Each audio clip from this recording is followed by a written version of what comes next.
بسم اللہ الرحمن الرحیم الحمد للہ الذی لا یفر منع والجمود ولا یبدیہ العطاء والجود اذ کل معط منتقص سواہ وکل مانع مذموم ما خلا وهو المنان بفوائد النعم وعوائد مزید والقسم ما اختلف علیہ دہر فیختلف منہ الحال ولا کان فی مکان فیجوز علیہ الانتقال الصلاة والسلام علی سیدنا و مولانا ابی القاسم محمد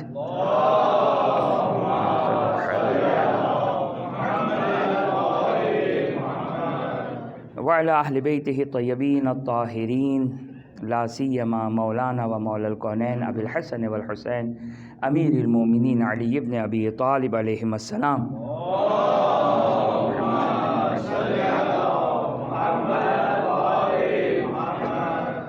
روحی و ارواح العالمین لتراب مقدمہم فدا والعن الدائم علی اعدائہم الى قیام یوم الدین. رب اشرح لی صدری ویسر لی امری واحلل عقدۃ من لسانی یفقہوا قولی. بسم اللہ الرحمن الرحیم.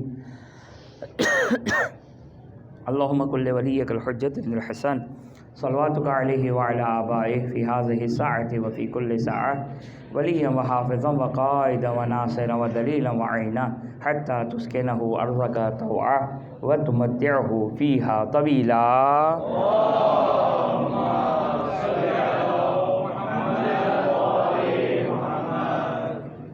اللہم لعن اول ظالم ظلم حق محمد وآل محمد وآخر تابع له على ذلك. اللہم لعن الإصابة التي جاهدت الحسین وشایعت وبایعت وتابعت على قتله. اللہم لعنهم جميعا. ما بعد فقد قال اللہ سبحانہ وتعالی في کتابہ الکریم اعوذ باللہ من الشیطان الرجیم بسم اللہ الرحمن الرحیم. ان الذین یؤذون اللہ ورسولہ لعنهم اللہ فی الدنیا والآخرہ. ایک درود پڑھ دیں محمد وآل محمد پر.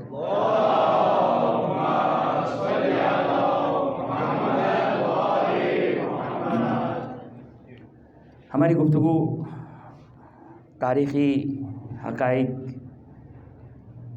بنت رسول کی مظلومیت کے اوپر کہ بنت رسول کی جو مظلومیت ہے یہ تاریخی اعتبار سے مسلم مظلومیت اور جو واقعات ہیں. دیکھیں ہر تاریخ میں یہ مسائل آتے ہیں اور ہر تاریخ میں ایک جو عام طور پر مشکلات درپیش ہوتی ہے تاریخی مسائل میں.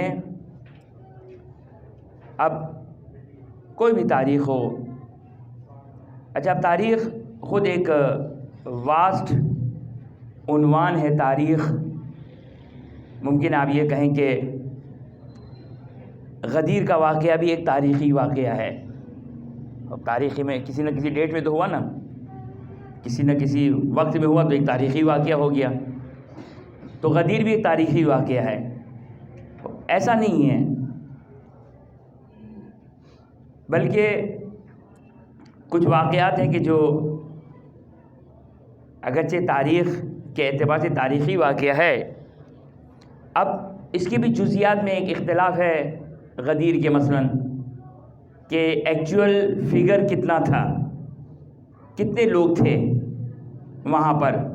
تو میکسیمم جو ہمارے پاس عدد ہے وہ 1.25 لاکھ کا ہے، لیکن اس میں بھی اختلاف ہے تاریخی اعتبار سے.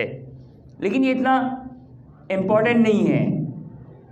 اب 1.25 لاکھ کا ہو، 1 لاکھ کا ہو، 90,000 ہو، 80,000 ہو، اصل جو اس کی امپورٹنس ہے وہ کم نہیں ہوگی.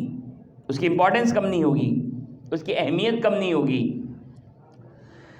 تو اسی طرح کربلا کا واقعہ، کربلا کا واقعہ کوئی شک نہیں ہے اس واقعے کے ہونے کے کہ یہ واقعہ ہوا ہے عالم انسانیت کا ایک دردناک واقعہ ہونے میں کوئی شک و شبہ نہیں ہے، لیکن اس کی جو جزیات ہیں وہ تاریخی اعتبار سے ایک بحث ہے.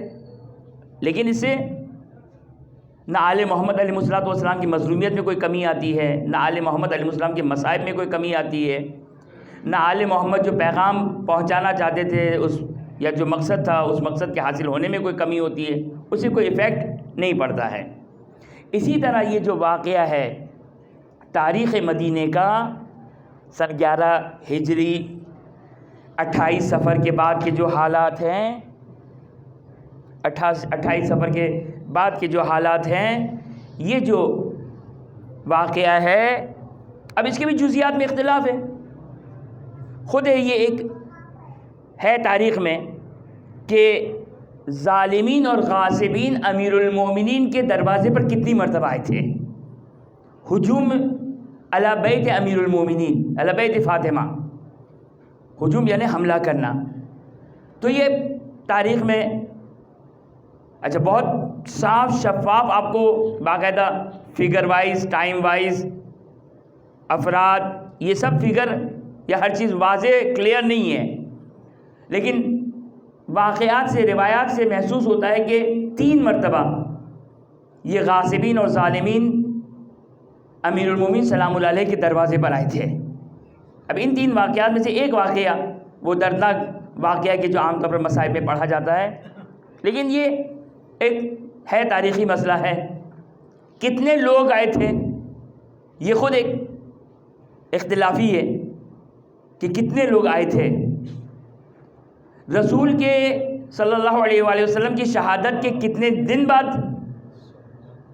یہ واقعہ ہوا. حضرت محسن کی، خود حضرت محسن کی شہادت، خود حضرت محسن کی شہادت.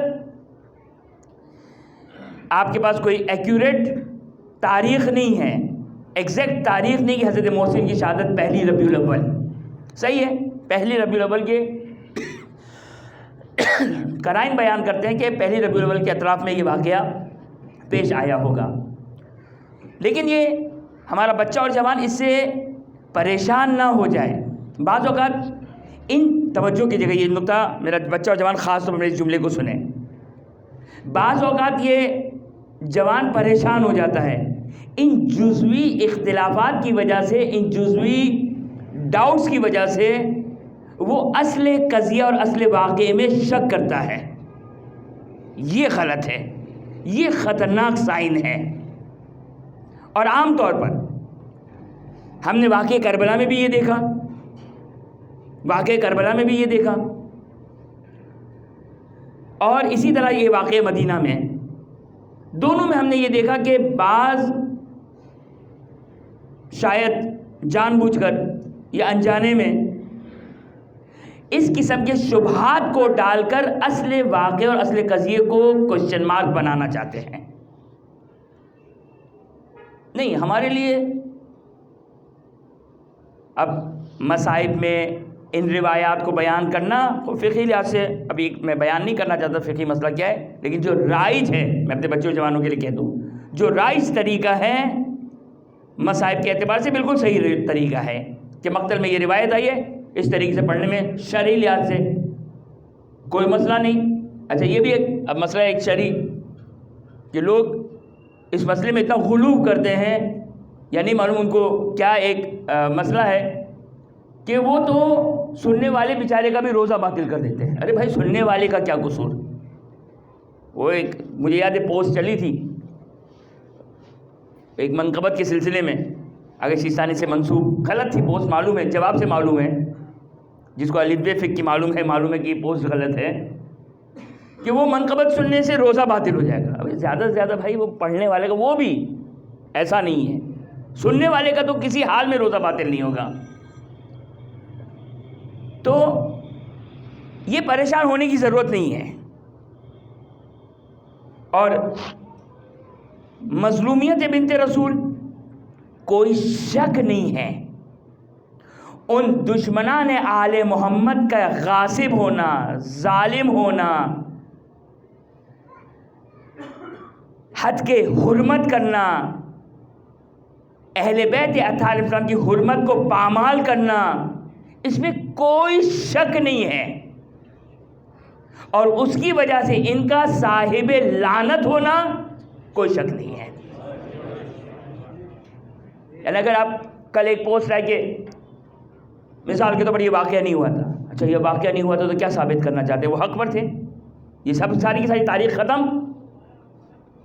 کل آپ کی خدمت میں نے بیان کیا تھا اس شخص کا کہ جس نے خطبے میں یہ گمراہی، توجہ کیجیے گا، کل میں نے نام لیے بغیر ایک واقعہ سنایا تھا کہ جس کی وجہ سے یہ ایام فاطمیہ کا آغاز کی وجہ اس شخص کا یہ ڈاؤٹ کریٹ کرنا۔ کیا ڈاؤٹ؟ وہ کل میں نے آپ کی خدمت میں بیان کیا کہ بنت رسول کا یہ واقعہ اصلاً مشکوک واقعہ ہے، یہ صحیح نہیں ہے واقعہ۔ کیسے ہو سکتا ہے کہ بنت رسول دروازے پر آئے، امیر المومنین سلام اللہ علیہ اور بنت رسول آئے؟ خوب توجہ کیجیے گا، اگر آپ نے توجہ کیجیے گا یہ جملہ، اگر آپ نے بنت رسول کا دروازے پہ آنے کو اگر کوشچن مارک کر دیا تو تاریخ مدینہ کو بند کر کے رکھ دیں، کچھ نہیں ہے۔ نہ حضرت محسن کی شہادت، نہ بنت رسول کے اوپر نہ بنت رسول کی شہادت، بنت رسول کی شہادت بھی ثابت نہیں ہوگی۔ حضرت محسن کی شہادت، حضرت محسن کی شہادت، لاکھ تاریخ نے ان واقعات پہ پردہ ڈالنے کی کوشش کی، شہادت حضرت محسن کو نہیں چھپا سکے، شہادت حضرت محسن کو نہیں چھپا سکے۔ عام مورخین کی بات کر رہا ہوں، شیعہ مورخین کا تو اتفاق ہے، شیعہ علماء کا اتفاق ہے۔ اچھا یہ بات جب کہا جائے کہ شیعہ مورخین، شیعہ علماء، تو اس سے مراد جنہوں نے یہ زحمتیں اٹھائی ہے، جنہوں نے کل وہ جو میں نے ایک مثال دی تھی وہ مراد نہیں ہے، بلکہ جنہوں نے واقعی زحمتیں اٹھائی ہے اور ان چیزوں کو ہم تک پہنچایا ہے۔ کہ شیخ طوسی کا کلام آپ کی خدمت میں پیش کروں گا کہ کتنا واضح مسئلہ یہ ہے، کوئی دو کلام نہیں ہے اس مسئلے میں، دو رائے نہیں ہے اس مسئلے میں، دو رائے نہیں ہے کہ یہ بنت رسول کی جو مظلومیت ہے، بنت رسول کی جو شہادت ہے، دروازے کو جلایا جانا، بنت رسول کی شہادت، بنت رسول حضرت محسن کی شہادت، پہلو شکستہ ہونا، یہ موٹے موٹے واقعات کم و بیش تقریباً ثابت شدہ ہے۔ اور انشاءاللہ آپ کی خدمت میں کچھ حوالے آپ کی خدمت میں بیان کروں گا، لیکن کل جو میں نے آپ کی خدمت میں جہاں پر بات روکی تھی وہاں سے میں چاہ رہا ہوں کہ وہ بات مکمل ہو جائے، کہ اگرچہ ہمارے موضوع سے بہت ڈائریکٹ ریلیٹ نہیں کرتا ہے، کہ دو بیان آپ کی خدمت میں بیان کیے تھے، لیکن گفتگو جو ہماری گفتگو چل رہی تھی اس کے ذیل میں ہماری گفتگو چل رہی تھی۔ گفتگو کیا تھی؟ کہ جس طرح کتب زلال زواد لام الف لام زلال ولا الضالین غیر المغضوب علیہم ولا الضالین، ضال کس کو کہتے ہیں؟ گمراہ۔ کتب زلال کو، جس کی کل تشریح بیان کی، پڑھنا لکھنا گھر میں رکھنا یہ سب حرام ہے۔ کل جس شخص کے حوالے سے میں نے آپ کی خدمت میں بیان کیا اور جس کے شبہات اور ڈاؤٹس کی وجہ سے، اور بہت سارے میں آپ کی خدمت میں بیان کر رہا ہوں، بہت سارے ہمارے جوان اس ڈاؤٹ اور اس شک کے شکار میں گرفتار ہوئے، اور بنت رسول کی مظلومیت، یعنی میں نے ڈائریکٹ یا انڈائریکٹلی وہ مجالس دیکھی ہے کہ ایام فاطمیہ میں بنت رسول کے مصائب نہیں پڑھے جا رہے ہیں۔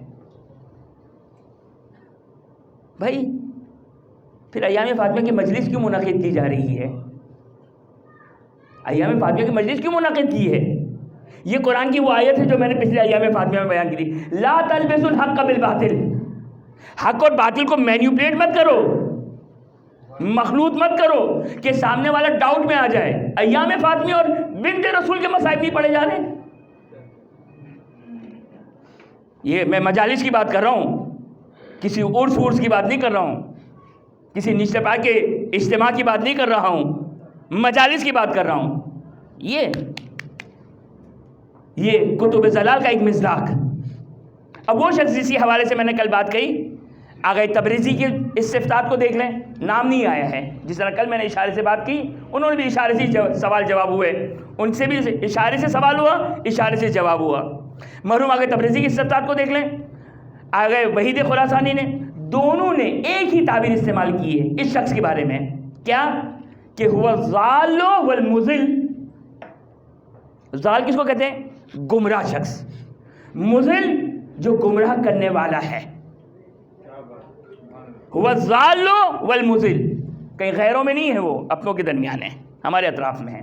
اسی شخص کے بارے میں جس نے امیر المومنین سلام اللہ علیہ کے بارے میں اور بنت رسول کے اس واقعے میں ایسا شبہ ڈالا کہ بنت رسول کی مظلومیت ساری کی ساری ڈاؤٹ فل ہو گئی، ساری کی ساری مشکوک ہو گئی. اسی طرح یہ شبہ کہ قرآن کی آیت پیش کی جاتی ہے. کیا ہے قرآن کی آیت؟ سورہ انعام کی آیت نمبر 108. سورہ انعام آیت نمبر 108. وَلَا تَسُبُّوا الَّذِينَ يَدْعُونَ مِن دُونِ اللَّهِ.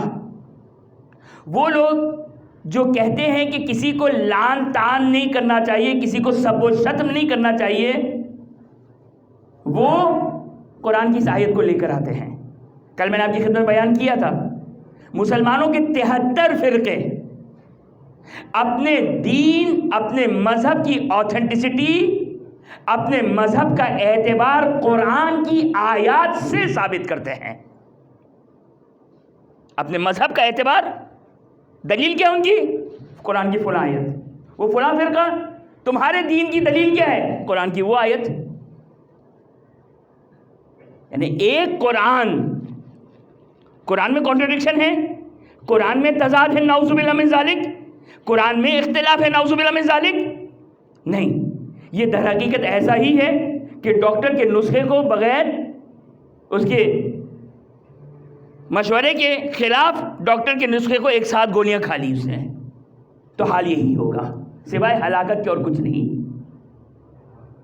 ہدی للمتقین. توجہ کیجیے گا، ذالک الکتاب لا ریب فیہ، قرآن کی سورہ بقرہ کی ابتدائی آیت، لا ریب فیہ ہدی للمتقین، کہ قرآن کی جس میں کوئی شک نہیں ہے متقین کے لیے ہدایت ہے، ہر ایرے غیرے کے لیے ہدایت نہیں ہے.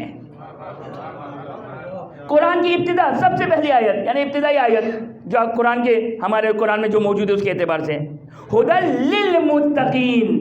ہدایت کے لیے ضروری ہے کہ پہلے نفس پاک ہونا چاہیے.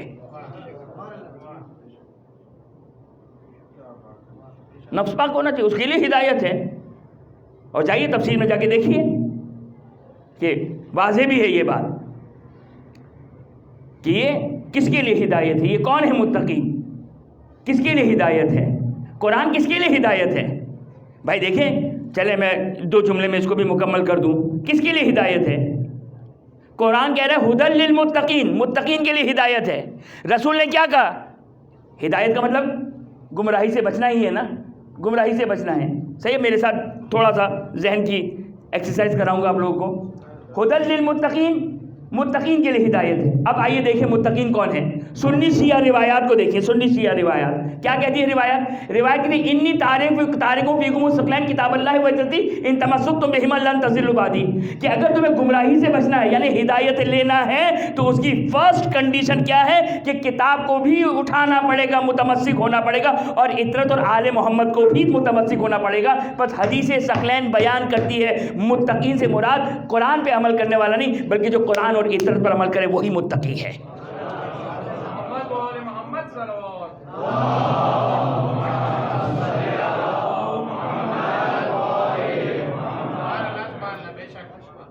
قرآن کہہ رہا ہے ہدی للمتقین، 2+2 4 ہے. بھائی کہہ رہا ہے یا نہیں کہہ رہا ہے؟ یہ میرے قرآن میں تو نہیں ہے نا. متقین کی ہدایت کرے گا قرآن. بس ہر شخص کی گارنٹی نہیں لی ہے قرآن نے ہر شخص کی گارنٹی نہیں لی ہے. اب یہ آیت سورہ انعام کی آیت نمبر 108، قرآن کیا کہہ رہا ہے؟ وہ لوگ کہ جو کہتے ہیں کہ بھائی کسی کو برا نہیں کہنا چاہیے، کسی کو برا مت کہو. جس طرح ایک فرقہ مجسمہ ہے، مسلمانوں کا ایک فرقہ ہے مجسمہ، یعنی کسی کے قائل ہے کہ خدا نعوذ باللہ من ذالک جسم رکھتا ہے. ایک گروہ مشبہہ، یعنی خدا انسانوں کے شبیہ ہے. یہ سب نے دلیل ان کی کیا ہے؟ قرآن کی آیات ہے. تو جس طرح مجسمہ والے دلیل لے کر آئے قرآن کی آیت سے، مشبہہ والے قرآن سے لے کر آئے، فلاں کو ماننے والے قرآن سے لے کر آئے. اسی طرح جو کہتے ہیں کہ لعنت جائز نہیں ہے، سب کرنا جائز نہیں ہے، وہ بھی دلیل لے کر آئے قرآن سے.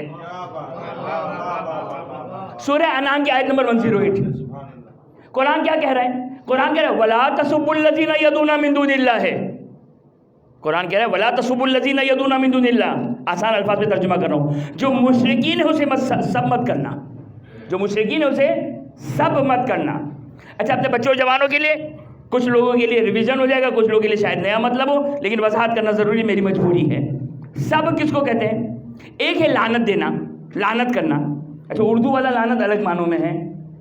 اردو والا لعنت ممکن ہے ایک بازاری زبان ہو، ایک مومن کی شان کے خلاف ہو، ممکن ہے اس کی اہانت کا سبب ہو، تو ممکن ہے وہ والا لعنت دینا حرام بھی ہو جائے جو ہاتھوں کے اشاروں سے دی جاتی ہے. مثلا وہ لعنت بازاری لعنت ہے، وہ بازاری لعنت ہے. نہیں، ایک لعنت ہے جو الہی لعنت ہے. عام طور پر مینیپولیشن کہاں کی جاتی ہے؟ ہم لے کر آتے ہیں وہ ذہنی، وہ بازار، وہ فلاں مارکیٹ کی اس بازاری، اس لا ابالی انسان کی لعنت کو لے کر آتے ہیں، دینی لعنت کے ساتھ مینیپولیٹ کر دیتے ہیں. ہم کہتے ہیں مگر ہم وہ ہیں. ارے یہ انصاف ہے؟ قرآن تو کہتا ہے ان الذین یؤذون اللہ ورسولہ لعنہم اللہ فی الدنیا والآخرہ. جس نے اللہ کو اذیت دی، جس نے رسول کو اذیت دی، خود خدا اس پر لعنت کر رہا ہے. اب میں ان سے سوال کرتا ہوں، آیا یہ وہ لعنت بازار والی لعنت ہے؟ ہم بازار والی نہیں، ہم اللہ والی لعنت دے رہے ہیں.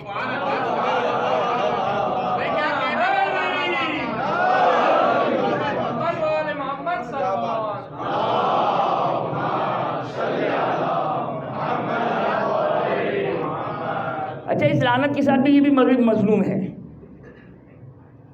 کہتے ہیں بھائی لعنت دینا جائز ہے، اس سے بڑھ کر نہیں. مگر لعنت کوئی کم چیز ہے؟ لعنت کوئی کم چیز ہے؟ ہم نے بہت حقیر سمجھا لعنت کو. توجہ کیجیے گا، اب بات آئی ہے تو چلیں. لعنت کو ہم نے بڑا معمولی سمجھا. لعنت دینا جائز ہے، بس اس سے مت بڑھنا. مگر لعنت سے بھی آگے کا کوئی اسٹیپ باقی رہ جاتا ہے.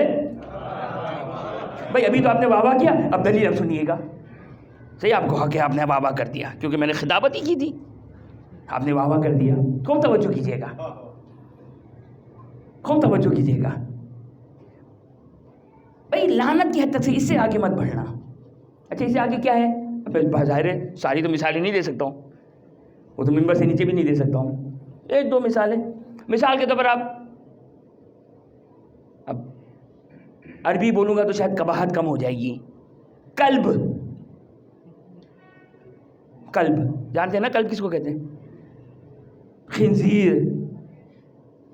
اب یہ سب ہے، یہ سب ہے. اب میں پہلے ایک جملہ جلدی سے کہتا ہوں. ایک ہے فحش، وہ نازیبہ الفاظ کہ جو جائز نہیں ہے، وہ نازیبہ الفاظ جو جائز نہیں ہے. اچھا، یہاں پہ پھر مجھے وضاحت دینی پڑتی ہے. لوگ سمجھتے کہ ان کے احترام میں جائز نہیں ہے. نہیں، وہ تو اس سے بدتر ہیں.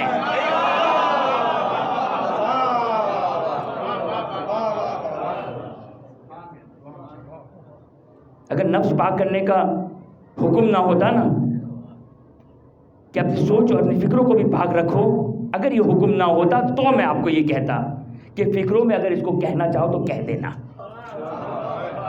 لیکن مومن اپنی فکر کو بھی سالم رکھے. اس لیے نہیں کہ وہ ہے فوش. ایک ہے سب.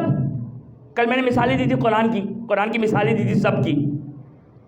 اچھا، اردو میں سب کا اگر آپ کہیں ترجمہ کریں تو شاید آپ اگر گوگل ٹرانسلیشن میں ڈالیں تو آ جائے گا گالی دینا.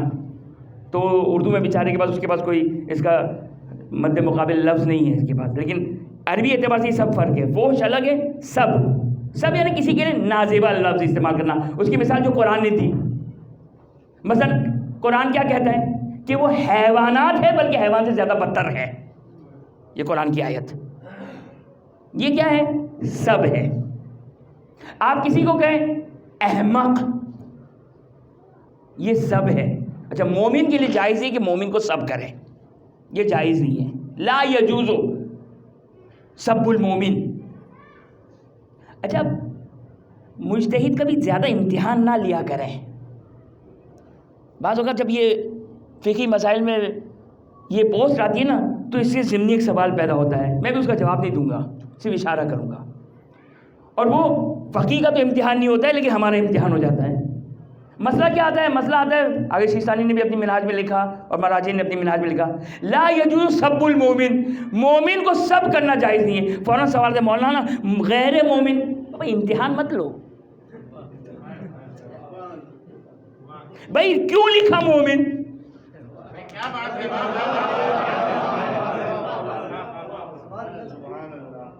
بھائی اس کی بھی کچھ مشکلات ہیں اور حقیقی ہے یہ میرے بچہ اور جوان, ان چیزوں کا خیال رکھیں, ہم ان چیزوں کا خیال رکھیں.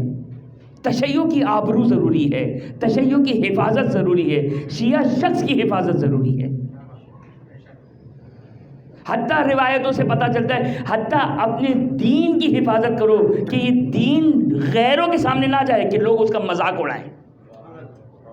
ایک مثال دے دیتا ہوں, مثلا آج بہت مشہور ہے, شیعہ کربلا حج کرنے جاتے ہیں. یہ کہاں سے آئی بات؟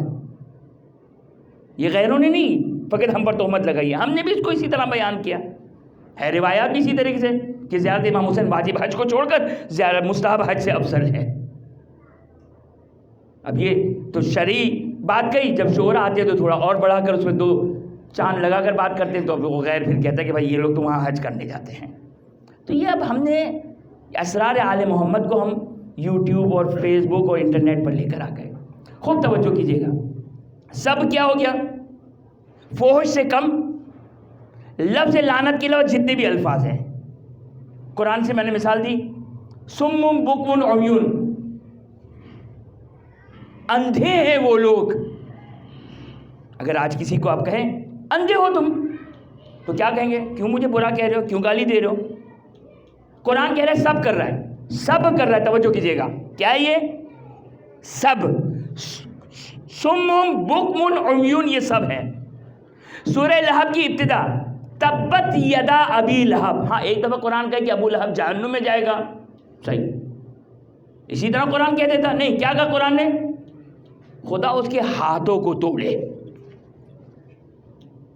یہ کیا ہے؟ سب ہے, صحیح, یہ سب ہے. اب توجہ کیجیے گا, یہ قرآن کی آیت. اچھا میں نے یہ 3 مثالیں دی, اور اگر کسی کو یہ ہوم ورک کرنا ہے, قرآن میں تدبر تفکر کا حکم ہے, اگر کسی کو یہ ہوم ورک کرنا ہے تو یہ ہوم ورک کریں کہ قرآن اور گردانی کریں, ایک ایک قرآن کی آیات پڑھیں, دیکھیں قرآن جا بجا کہاں کا سب کر رہا ہے, کہاں کا سب کر رہا ہے. جو بھی ایسے نازیب الفاظ وہ سب ہے. اچھا میں نے ایک بات جو میں کہہ رہا تھا آپ کی خدمت میں, توجہ کیجیے گا. بعض لوگ کیا کہتے ہیں, بھائی لعنت کی حد تک صحیح ہے مولانا.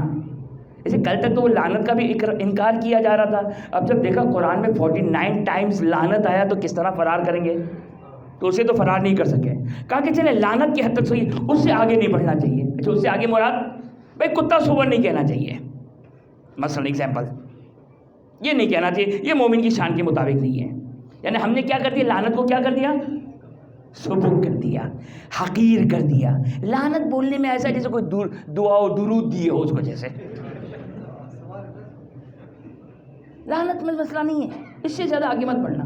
اب میں آپ کی خدمت میں ایک سوال پیش کرتا ہوں, جواب آپ کے لیے واضح ہے. لعنت کا مطلب کیا ہے؟ آپ سب جانتے ہیں لعنت کا مطلب کیا ہے. لعنت کا مطلب ہے خدا کی رحمت سے دور, خدا کی رحمت سے دور. یہی ہے نا لعنت کا معنی ہے, یہی. ہم کہتے ہیں بھائی خدا کی رحمت سے دور ہے, بس یہ لفظ لعنت کو حقیر اور سبک کر دیا ہم نے, یہ کہہ کر ہم سمجھے کہ اللہ کی رحمت سے دور یہ کوئی بہت چھوٹی چیز ہے. اللہ کی رحمت سے دور از ایکول ٹو جہنم, صحیح. اب کوئی کافر, کوئی منافق, اس کو فرشتے لے کر جا رہے ہیں جہنم میں, اس کو فرشتے کہاں لے جا رہے ہیں؟ جہنم میں. وہ بھڑکتی ہوئی آگ دیکھ رہا ہے کہ یہ جہنم میں جاؤں گا, اللہ کی رحمت سے دوری ہے, یہ جہنم کی آگ ہے. اب اگر اس کے پاس کوئی آئے, اس سے سوال کرے, بتاؤ تم کتا بننا چاہتے ہو یا جہنم میں جانا چاہتے ہو؟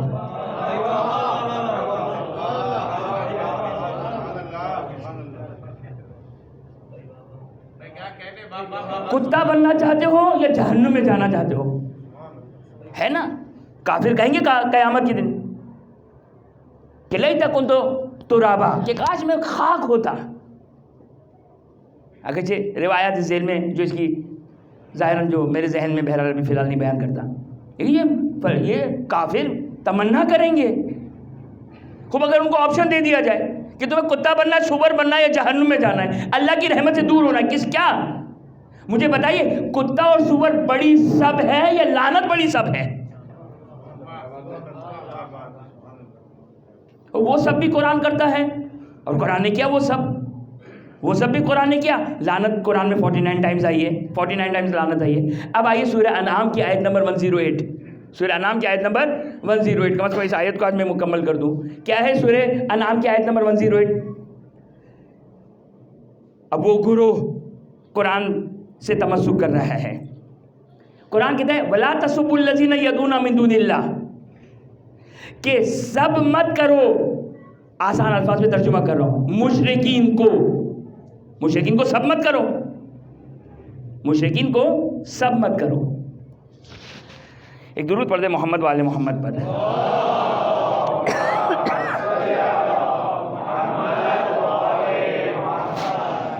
ارادہ تو میرا یہ تھا کہ یہ جو بھی میں گفتگو کرنے جا رہا ہوں، یہ مجھے شروع میں کرنی تھی گفتگو، کیونکہ اس کے لیے فریش مائنڈ چاہیے تھا. ابھی میں آدھے گھنٹے سے آپ کو تھکا چکا ہوں، تو لیکن پھر کل سے شروع کروں گا تو کہیں ایسا نہ ہو کہ پھر کل آدھا گھنٹہ آپ کا ضائع کرو اور پھر وہی انفریش مائنڈ کے ساتھ آپ کو گفتگو کرنی پڑے. تو اب آپ تب برداشت کر لیں، سمجھ میں آ جائے کسی کو جواب تو اچھی بات ہے، نہیں سمجھ میں آئے تو اب یہ تو نہیں کہہ سکتا مجھے سب کر دیں، کیونکہ وہ تو بہرحال جائز نہیں ہوگا. باقی جو کہنا ہو کہہ دیجیے گا میرے بارے میں. توجہ کیجیے گا قرآن کی آیت وَلَا تَسُبُّوا الَّذِينَ يَدْعُونَ مِن دُونِ اللَّهِ. تھوڑی سی میں فقہی گفتگو نہیں اجتہادی گفتگو کرنا چاہتا ہوں، اس لیے میں نے بڑی معذرت چاہتا ہوں، میں تھوڑی سی سنگین گفتگو ہے. ہمارے پاس احکام خمسہ کتنے؟ 5 ہے: واجب، حرام، مستحب، مکروہ، مباح. واجب، حرام، آپ لوگ الحمدللہ تقریباً وہی سارے توضیح المسائل اچھی طرح آشنا. واجب، حرام، مستحب، مکروہ، مباح. اس میں ایک ہے حرام. صحیح. یہ فقیہ جو حرام لگاتا ہے کہاں سے لگاتا ہے؟ جہاں پر بھی روایت میں آیت میں کہیں بھی کسی چیز سے روکا جائے. مثلا لا تغتب، غیبت مت کرنا، غیبت مت کرنا. فقیہ اپنی توضیح میں کیا لکھے گا؟ غیبت حرام ہے. احسنت. یہ غیبت حرام کا لفظ کہاں سے آیا؟ چونکہ روایت میں منع کیا ہے غیبت کرنے سے. صحیح، غیبت کرنے سے منع کیا ہے، لہذا کہا لا تغتب. نہیں آئی اس سے پتہ چلا کہ حرام ہے غیبت کرنا. اب یہاں پر بھی کیا آیا؟ لا تسبو، سب مت کرنا. سب یہ کیا ہے؟ نہیں ہے. پیسے کیا پتہ چلتا ہے؟ سب کرنا کیا ہو گیا؟ بظاہر تو حرام ہو گیا. کہاں فرار کریں گے مولانا؟ بظاہر تو حرام ہو گیا، ابھی بظاہر کیوں اتنا تکلف کریں؟ کہیں حرام ہو گیا؟ نہیں، ٹھہریے. اللہم بیر. آپ کی خدمت میں ایک جملہ بیان کرنا چاہتا ہوں. اب میں کیا کروں؟ جواب دینا ہے. اور یہ مسئلہ توجہ کریں، ایسا نہیں کہ یہ مسئلہ میں نے کریٹ کیا کہ میری بھی آدھے گھنٹے کی مجلس بن جائے گی اور مسئلہ کریٹ کر کے جو کہ اس کو سولو کر دوں تو چلیں ایک مجلس میری آج کی بن گئی. نہیں، چونکہ یہ واٹس ایپ پہ یہ گمراہی اور ضلالت شیئر ہوتی ہے، بہت کثرت کے ساتھ شیئر ہوتی ہے. حرام کی 2 قسمیں ہیں. بہت آہستہ آہستہ کوشش کر رہا ہوں. حرام کی 2 قسمیں ہیں. صرف پہلے لفظ موٹا بول دیتا ہوں پھر اس کی تشریح کر دوں گا. ایک ہے حرام ذاتی، ایک ہے حرام غیری. صحیح، حرام ذاتی اور حرام غیری یہ لفظ ہے 2 موٹے. اس کی مثال سے بات واضح ہو جائے گی. جھوٹ مت بولو، غیبت مت کرو، شراب مت پیو، بہتان مت لگاؤ. یہ سب حرام ذاتی ہے. یعنی کیا مطلب حرام ذاتی؟ یعنی یہ بذات خود حرام ہے. یہ بذات خود حرام ہے. خود غیبت کرنا حرام ہے مومن کی. خود جھوٹ بولنا حرام ہے. صحیح، اس کو کہتے ہیں حرام ذاتی. ایک ہوتا ہے حرام غیری. حرام غیری مجھے تھوڑا سمجھانا پڑے گا. حرام غیری کا مطلب کیا ہے؟ اسی کو آپ جو آپ کو ڈیفینیشن دی حرام ذاتی کی اسی کو آپ الٹ دیں تو حرام غیری بن جائے گا. کس طرح الٹوں میں؟ اس طرح. حرام غیری کس کو کہتے ہیں؟ بذات خود وہ حرام نہیں ہے, بذات خود وہ حرام نہیں ہے, بلکہ شریعت خدا کسی اور وجہ سے اس سے روک رہا ہے. خود اس میں کوئی برائی نہیں ہے, خود اس میں کوئی برائی نہیں, بلکہ اب میں پہلے یہ سینٹنس مکمل کر دوں گا. خود اس میں کوئی برائی نہیں ہے, لیکن دوسری برائی کو مد نظر رکھتے ہوئے جو اس کے اوپر ڈیپینڈ کر رہی ہے خدا اس سے روک رہا ہے تاکہ وہ نہ ہو. تو اس کو کیا کہتے ہیں؟ یہ کون سا حرام ہے؟ حرام غیری. اب میں مستحب کی مثال دے دوں. ایک دفعہ مستحب نفسی ہے, بذات خود مستحب ہے, جیسے قرآن کی تلاوت, نماز شب پڑھنا, نافلہ نمازیں پڑھنا. نافلہ نماز یعنی یہ جو روزانہ کی یومیہ نمازیں ہیں, بڑی تاکید ہے اس کی, روایتوں میں بہت تاکید ہے اس کی کہ یہ جو یومیہ نمازیں ہیں, یہ جو نافلہ ہے دن کی, یہ جو نماز میں جو کمی رہ جاتی ہے اس کو کمپنسیٹ کرتی ہے. یہ نافلہ نمازیں جو کمی رہ گئی ہے اس کو کمپنسیٹ کرتی ہے مستحب نمازیں. تو یہ سب کیا ہے؟ یہ مستحب. کون سا مستحب ہے؟ مستحب نفسی. ایک ہے واجب کو لے کر آ جائے, میں معذرت چاہتا ہوں, ایک تو ایسے ہی درود پڑھ دے محمد والے محمد پر.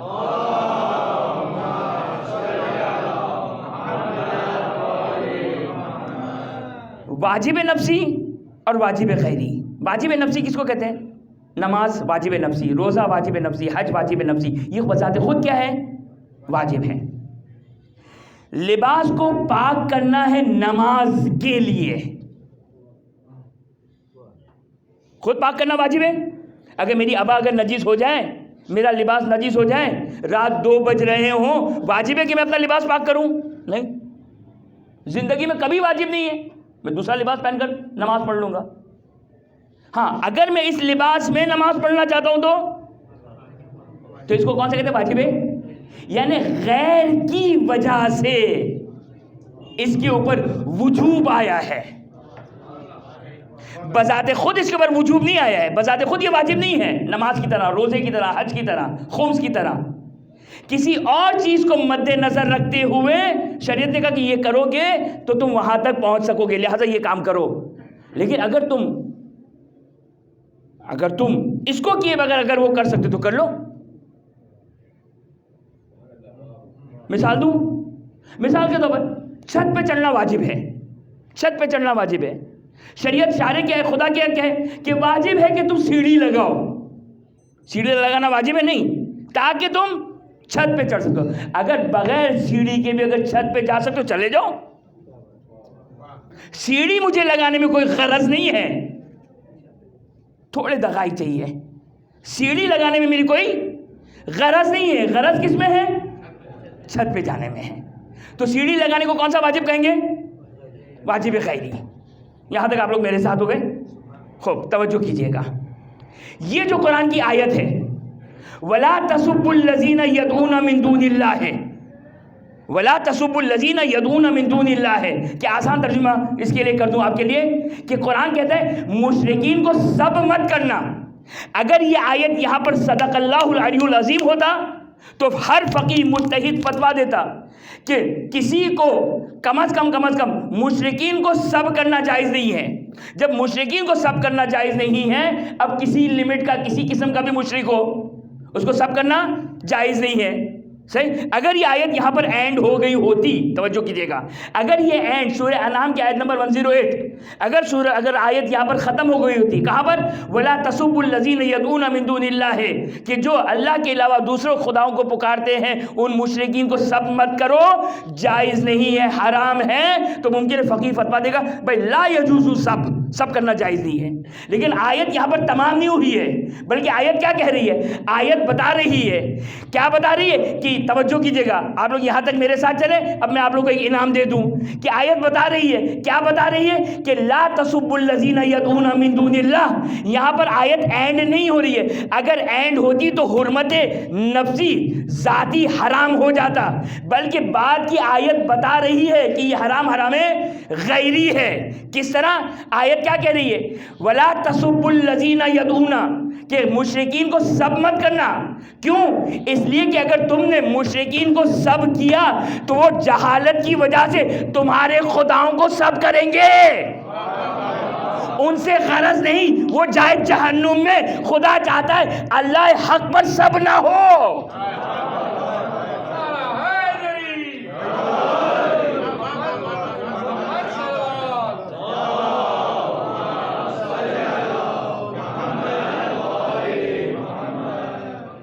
خدا چاہتا ہے ایسا نہ ہو کہ جہالت کی وجہ سے لوگ اللہ کو سب کرنا شروع کریں. تم تو معرفت کے ساتھ مشرکین کو سب کر رہے ہو، تم معرفت کے ساتھ کر رہے ہو، تم حق جانتے ہوئے انہیں سب کر رہے ہو. اور مجھے بھی کوئی مذائقہ نہیں ہے، میں تم کو منع کر رہا ہوں. کیونکہ جس کے نتیجے میں وہ فَيَسُبُّ اللَّهَ، وہ اللہ کو سب کریں گے بغیر علم، عدوًا بغیر علم، دشمنی کی بنا پر، جہالت کی وجہ سے اللہ کو سب کر بیٹھیں گے. نتیجہ کیا نکلا؟ بس قرآن کی آیت بتا رہی ہے اگر تم ایسی جگہ بیٹھے ہو جہاں تمہارے سب کرنے سے اللہ کو سب نہیں کیا جا رہا، تو یہ آیت خود بیان کر رہی ہے کہ جائز ہے. کیوں؟ اس لیے کہ اگر حرام ہوگی تو وہی قرآن کی آیت کو رک جانا چاہیے تھا.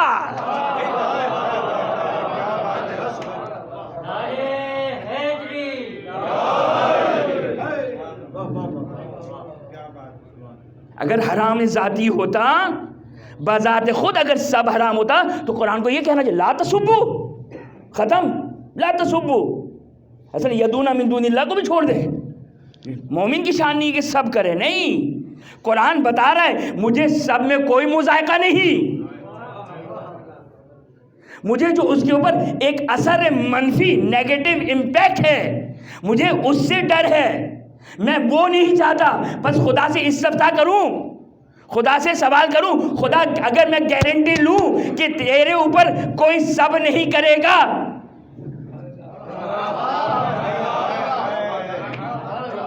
تو قرآن کیا کہے گا؟ مگر قرآن خود یہ نہیں کہے گا میں تو خود جا بجا سب کرتے ہوئے آ رہا ہوں. مگر سمون بکمون عمیون کے سب ہونے میں کسی کو شک؟ تبت یدا ابی لہب کے سب ہونے میں کوئی شک؟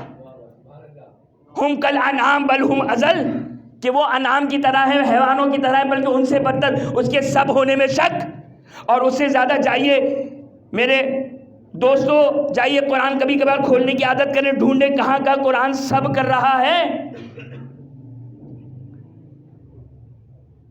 بس واضح ہو گئی یہ بات. اب مجھے چونکہ میں نے یہاں تک آپ کو زحمت دی ہے لہذا 2 دقیقے انشاءاللہ، یہ 2 دقیقے اہل منبر والے تھے. ہاں درود پڑھ دے محمد والے محمد.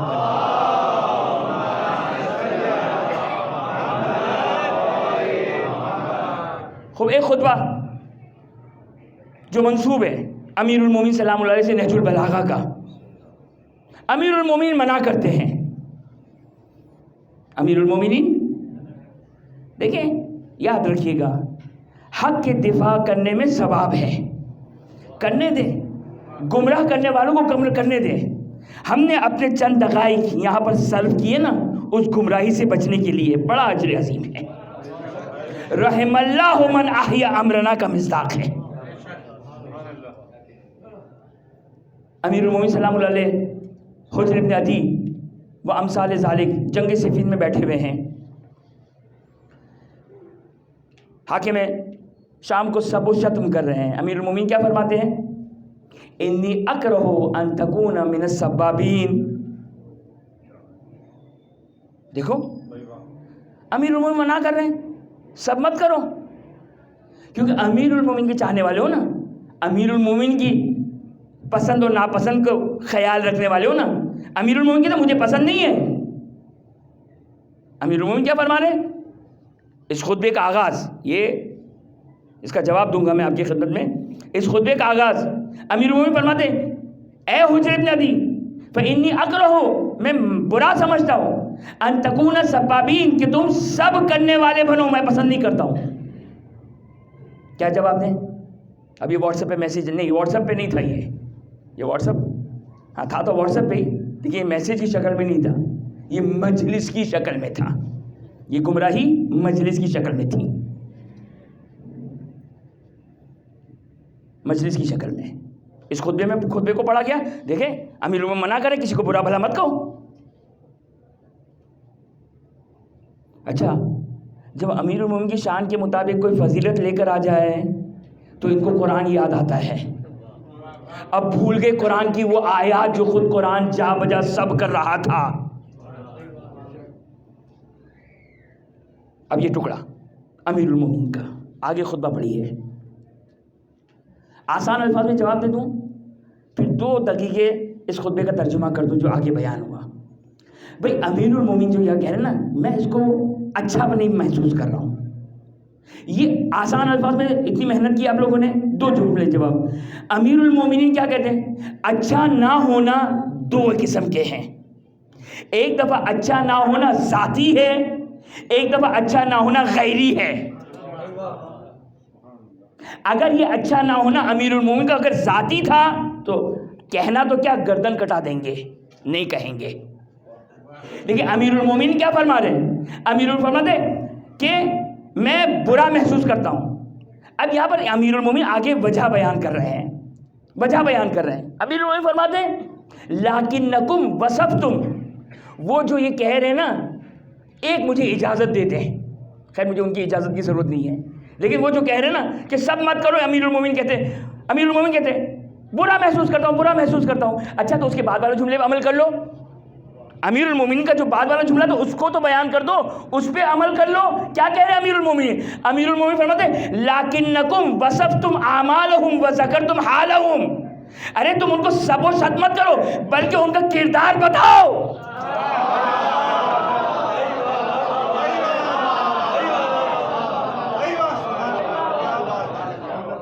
دے دیں یہ اجازت، دے دیں یہ سند، دے دیں تو خود بخود سننے والا لعنت دینا شروع کر دے گا. ایک درود پڑھ دے محمد و آل محمد پر.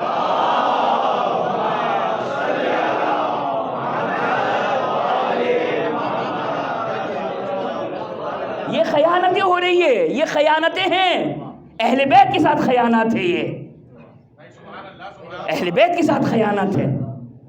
امیر المومنین جو رات کی تاریکی میں دعائے صنم قریش پڑھ رہے ہیں، اللہم لعنہما وجبتہما، سب کو لعنتیں کر رہے ہیں. امیر المومنین یہاں پر کہہ رہے ہیں وجہ بتا رہے ہیں، حکمت بتا رہے. کیوں؟ اس لیے کہ سامنے والے بہت سارے اس فوج میں ایسے ہیں کہ جو انجہالتی نہ ہیں، جہالت کی وجہ سے. تم اس کا کردار بتاؤ تاکہ ان کو گمراہی سے روک سکو. اگر تم خالی سب کرو گے نا تو وہ سمجھے کہ اچھا سب بازی ہے تو وہ بھی سب کریں گے. ایسا ہوتا ہے یا نہیں ہوتا؟ اگر مثال کے طور 2 دوستوں میں جھگڑا ہو گیا، 2 لوگوں میں جھگڑا ہو گیا، اب اس کی بھی ٹیم آ گئی، اس کی بھی ٹیم آ گئی، کہا بھائی یہ دونوں لڑ لیں، تو وہ دونوں نے، اب کوئی حقیقت بتانے والا نہیں ہے تو نتیجہ کیا ہوگا؟ دونوں لڑتے رہیں گے. لہٰذا امیر المومنین نے فرمایا کہ یہاں سب مت کرنا، یہ سب نہ کرنا. امیر المومنین کہتے ہیں یہ حرمت خیری ہے، تنہائی میں جو کرنا ہے کرتے رہنا. یہاں تمہیں ہدایت دینی ہے. وہ لوگ جو جہالت کی وجہ سے اس کے ساتھ آئے، جا کے ان کو ان کا کردار بتاؤ تاکہ ان کے سامنے حق روشن ہو جائے.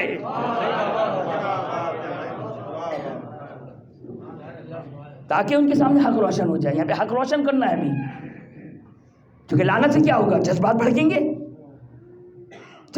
گے، بات خراب ہو جائے گی. امیر المومنین سلام اللہ علیہ کیا ہے؟ امیر المومنین امیر المومنین فرماتے ہیں اسی خطبے میں، دعا کرو خدا سے. دیکھیں یاد رکھیے گا، آل محمد لوگوں کو جہنم میں ڈالنے کے لیے نہیں آئے تھے، ہر فرد کو، ہر شخص کو جنت میں لے جانا ہے. لہٰذا امیر المومنین کہتے ہیں دعا کرو کہ یہ خون ریزی سے نجات ہو جائے. امیر المومنین جنگ نہیں چاہتے تھے، کوئی بھی جنگ نہیں چاہیے امیر المومنین نے، حالات ایسے. امیر المومنین فرماتے کہ دعا کرو کہ یہ جو مسلمان خون ریزی ہو رہی ہے یہ نہ ہو. ہاں یاد رکھیے گا، اس کا مطلب یہ نہیں ہے، اس کا مطلب یہ نہیں ہے کہ جب دشمن نے یہ چاہا قرآن کو نیزوں پہ بلند کر کے کہ اب ہم جنگ روکنا چاہتے ہیں. امیر المومنین نہیں چاہتے تھے. تو یاد رکھیے گا، ایک جملہ میں بچوں اور جوانوں کے لیے دے رہا ہوں. کیا ہے جملہ؟ جملہ یہ ہے، اپنی عقلوں کو استعمال نہ کریں، امام کے تابع بن جائیں. یہ مت دیکھیں بھئی قرآن سے فیصلے کی بات کی جا رہی ہے، اگر وہ قرآن صامت ہے تو یہ قرآن ناطق کو فراموش نہ کریں. اور یہی مظلومیت آل محمد ہے کہ قرآن ناطق کو فراموش کر دیا گیا. قرآن صامت پر ہی اکتفا کیا، قرآن ناطق کو فراموش کر دیا. تبھی قرآن صامت کو تو احترام کیا جا رہا ہے، نیزوں پہ بلند کیا جا رہا ہے، لیکن قرآن ناطق کے دروازے کو جلایا جا رہا ہے. اللہ اکبر. ہم کوئی ایسا کام نہ کریں جس کی وجہ سے بنت رسول کا جو مقصد تھا نا، کیا تھا مقصد؟ بنت رسول کا مقصد، میرا بچہ اور جوان ایک جملے میں سن لے، بنت رسول کا مقصد کیا تھا؟ بنت رسول کا مقصد تھا امامت اور ولایت کی حفاظت کرنا، امامت کی حفاظت کرنا. اور جس کے لیے یعنی اگر آپ کو کسی چیز کی اگر امپورٹنس دیکھنی ہو، کسی چیز کی اہمیت دیکھنی ہو تو کس طرح دیکھیں گے کہ کون سی چیز کس پر قربان ہو رہی ہے؟ لولا فاطمہ لما خلقتکما، اگر وجود مبارک فاطمہ نہ ہوتا، اے محمد تمہیں خلق نہ کرتا، اے علی تمہیں خلق نہ کرتا، علیہما و آلہما علیہم الصلاۃ والسلام، تم دونوں کو خلق نہ کرتا. آج وہ فاطمہ ولایت اور امامت کے لیے پشت در آ رہی ہے. عزاداروں، بڑے مصائب ہیں. ان 5 دنوں میں کون کون سی مصیبت کو انسان پڑھے، کس کس مصیبت کو انسان پڑھے. چھوڑ دیجیے ساری مصیبتوں کو، سب ڈاؤٹ فل ہے نا، سب مشکوک ہے نا، کچھ بھی ثابت نہیں نا. کم از کم یہ تو ہے نا کہ بنت رسول دربار میں جا رہی ہے. ارے آسمان زمین پر کیوں نہ آ گیا؟ رسول کی لخت جگر فاطمہ بزۃ منی فمن ازاہا فقط ازانی. فاطمہ کی آنکھوں میں آنسو آئے تو ختمی مرتبہ تڑپ جائے، میکائیل و جبرائیل تڑپ جائے. اللہ اللہ، آئیے رسول خدا، آئیے میکائیل و جبرائیل. بنت رسول ظالم کے دربار جا رہی ہے. فدق کا مطالبہ کرنا نہیں، فدق نہیں چاہیے، اپنے آقا اور مولا کی ولایت اور امامت لینے آئیے. اللہ اللہ، ذرا دیکھیں امت مسلمہ کے لیے کتنا تاریک وقت آ گیا، کتنا دردناک وقت آ گیا، کتنا برا وقت آ گیا کہ آج امت مسلمہ کا خلیفہ ایک بڑا تخت پر بیٹھا ہے، اور ہائے امت مسلمہ کی بیٹی زینب فاطمہ زہرا ایک مرتبہ سوالی بن کر آئی ہے، سوالی بن کر آ رہی ہے، فدق کا سوال کر رہی ہے. ہائے بس یہی کافی تھا، یہی کافی تھا. ارے اس پر اکتفا نہ کیا گیا، فاطمہ کی گواہیوں کو بھی رد کر دیا گیا، فاطمہ کو بھی جھٹلا دیا گیا، فاطمہ کی تحریر کو بھی پارا کر دیا گیا. ہائے عزادارو، ہائے عزادارو، بس ایک مرتبہ شہزادی فاطمہ کی خدمت میں ہاتھ جوڑ کر ایک سوال، ہاتھ جوڑ کر ایک بات عرض کرنا چاہتا ہوں. بی بی معاف کر دیے گا، بی بی معاف کر دیے گا. آپ جب دربار میں آئی نا، آپ جب دربار میں آئی، ہاں آپ کی ساتھی، آپ کی دوستیں، آپ کی چاہنے والیاں، آپ کی کنیزیں، کنیزوں کا جرم اٹھے، چاہنے والیوں کا جرم اٹھے. اس انداز سے شہزادی آ رہی، ارے کسی نامحرم کی نگاہ فاطمہ کی چادر پر بھی نہیں پڑ رہی. ارے کوئی فاطمہ کے قدموں کے نشانات تک نہیں دیکھ رہا. ہاتھ جوڑ کے کہوں گا بی بی آپ تو بڑی شان سے آپ کی لفظیں زینب کبریٰ، ابن زیاد کا دربار، یزید کا دربار، شرابی کا دفتر، شرابی کا دربار، بے مکنا و چادر، ہاتھ پسے گردن بندھے ہوئے،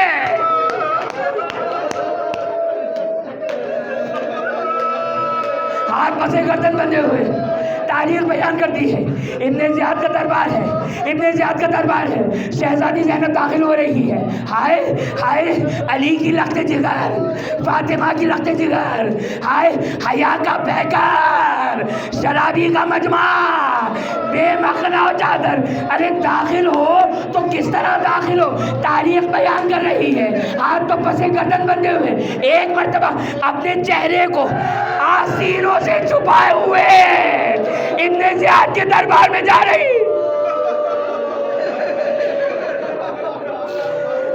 ہائے بس عزادارو، عزادارو، ہائے مصیبت، کون سی مصیبت پڑھوں، کس کی مصیبت پڑھوں، زہرا کی مصیبت کو پڑھوں، علی غریب کی مصیبت کو پڑھوں، یا حسنین و زینب و ام کلثوم کی مصیبتوں کو پڑھوں.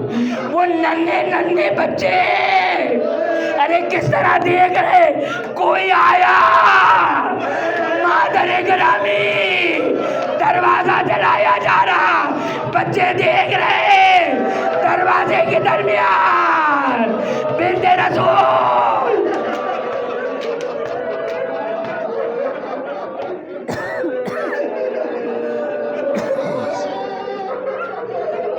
علی کی غربت، علی کی غربت پڑھوں، کون سی غربت کو پڑھوں، کس غربت کو پڑھوں. علی کس باحیا انسان کا نام ہے. ایک مرتبہ خلیفہ دوم کا دربار ہے، خلیفہ دوم کا دربار ہے. ایک شخص آ کر خلیفہ کو شکایت کرتا ہے، اے خلیفہ علی نے مجھے کوڑا مارا، علی نے مجھے کوڑا مارا. مولا کو بلایا گیا، کہا اے ابو الحسن آپ نے اس مسلمان کو کوڑا مارا. کہا میں نے کوڑا مارا. اللہ اللہ، علی کی غیرت کو ذرا دیکھیے، علی کی غیرت کو ذرا دیکھیے. کہا اے ابو الحسن کیوں کوڑا مارا. کہا علی برداشت نہ علی برداشت نہ کر سکا. کوئی بازار میں نامحرموں کا مجمع، کوئی مرد کسی نامحرم کی چادر پر نگاہ ڈالے، علی برداشت نہیں کر سکتا. ہاتھ جوڑ کے کہوں گا یا امیر المومنین آپ کے جگر میں کیا گزر گئی جب آنے والا آیا. فاطمہ در و دیوار کے درمیان کبھی کوڑے سے مار کرتا، کبھی دماغ.